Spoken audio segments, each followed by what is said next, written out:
3-4 महिन्यापूर्वी जो काही अवकाळी पाऊस आला आणि त्याच्यामध्ये गारपीट झाली, त्याच्यामध्ये आपलं नुकसान झालं का नाही झालं?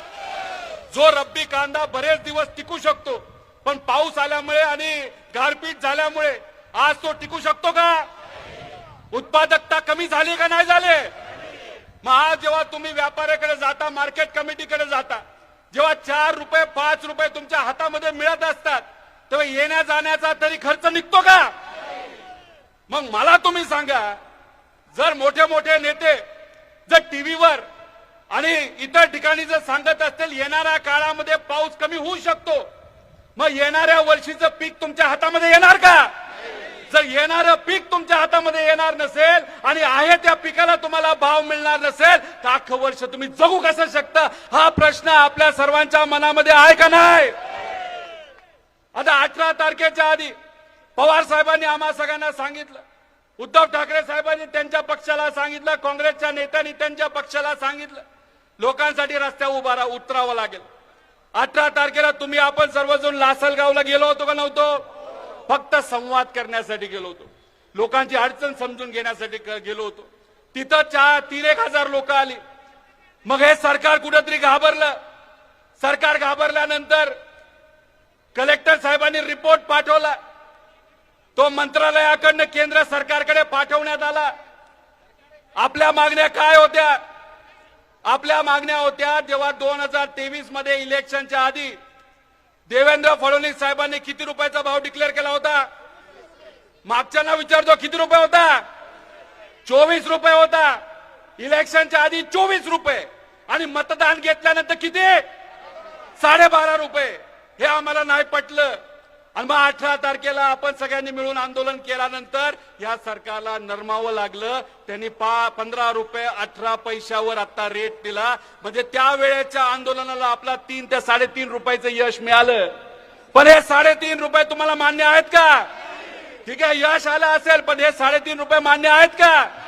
मग सरकारला आपली काय मागणी आहे?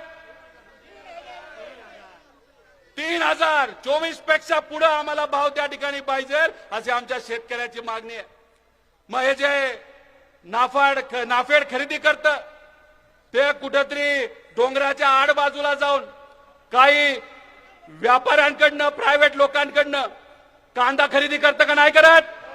जेव्हा भाव असतो 5 रुपये, जेव्हा भाव असतात 6 रुपये, त्यावेळेस खरेदी करतात आणि नाफेडला विकतात. कधी हे कॉन्ट्रॅक्टर जे कोणी लोक असतात, भाव वाढल्यानंतर मग त्यांना 10 रुपयाचा नफा.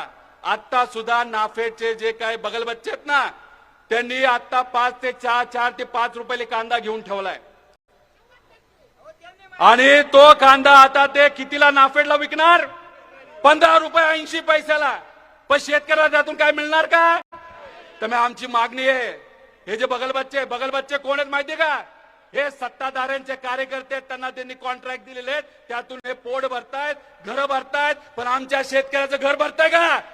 मला उत्तर कुणीतरी दिलं पाहिजे, म्हणून हे सर्व नेते या ठिकाणी आलेले आहेत.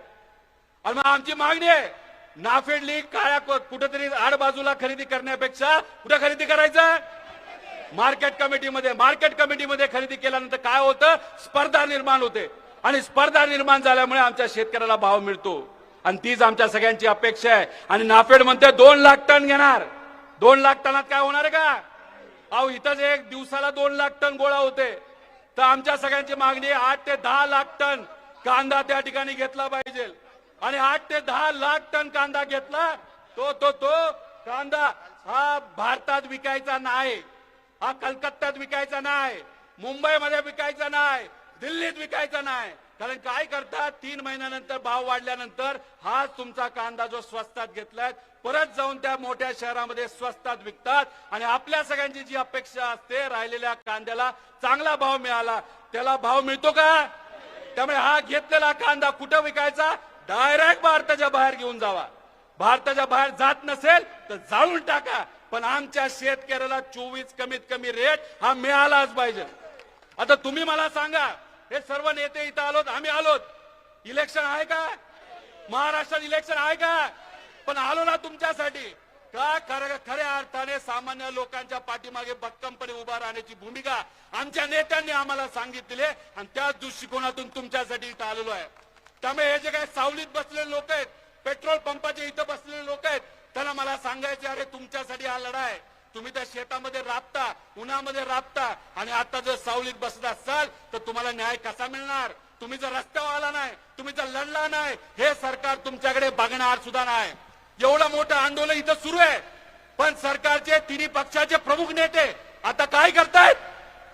काय करतात माहितीत का? आता एमएलसीचं इलेक्शन आहे, कोणाला कुठलं तिकीट द्यायचं, कोणाला कुठं बसवायचं, घोडे बाजार कसा करायचा, नगरसेवक किती रुपयाला विकत घ्यायचे, जिल्हा परिषद सदस्य किती रुपयाला विकत घ्यायचे, अशी चर्चा मुंबईमध्ये तिथं चालू आहे.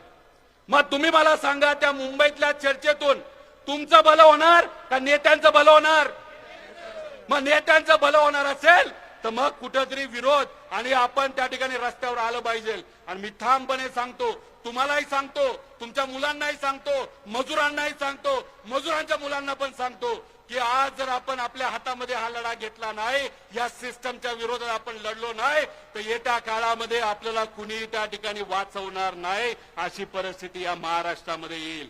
त्यामुळे मी परत एकदा आपल्या सर्वांना प्रश्न करतो, आता ऊन किती वाढलं तर सावलीत जाऊन बसणार का? लढायचं का मग? बरं, आता काय झालंय, आता इथं 5-6 हजार लोक आलेत, पण आता चांदवड आपली जी मार्केट कमिटी आहे, इथले 2-1 हजार आलेत, आसपासचे 2-3 हजार लोक आलेत, पण आपले 6 हजार लोक या प्रशासन आले, पोलीस प्रशासन याली ठिकठिकाणी, कुणी मोटरसायकलवर येते, कुणी गाड्यात येते, कुणी दुसऱ्या फाट्यावर अडकले, असे 6,000 लोकांना आपलं थांबवले. मग आपला आवाज दाबला जातोय का नाही जात? पोलीस प्रशासन चांगलं असतं, सगळेच खराब असतात असं नाही, पण काही लोक हे चुकीचे असतात. त्यातले जे कोणी चुकीचे आहेत त्यांना मी सांगतो, आम्ही सर्व लोक सांगतो, आमच्या लोकांना लगेच त्या ठिकाणी सोडवा, नाहीतर हे सगळ्या गोष्टी तुम्हाला मागत पडतील. आणि मला असं वाटतं, हे शासन, हे प्रशासन, हे कुठेतरी आपल्याला हलक्यात घेते. मग हलक्यात घेत असेल, तुमच्या जीवन मरणाचा प्रश्न असेल, तर मग काय करायचं? हे जर सरकार हवेत गेलं असेल, जर हवेत जाऊन एकंदरीतच चांदवडमधली ही आपण दृश्य पाहतोय. सध्या रोहित पवार तिकडे मार्गदर्शन करतायत.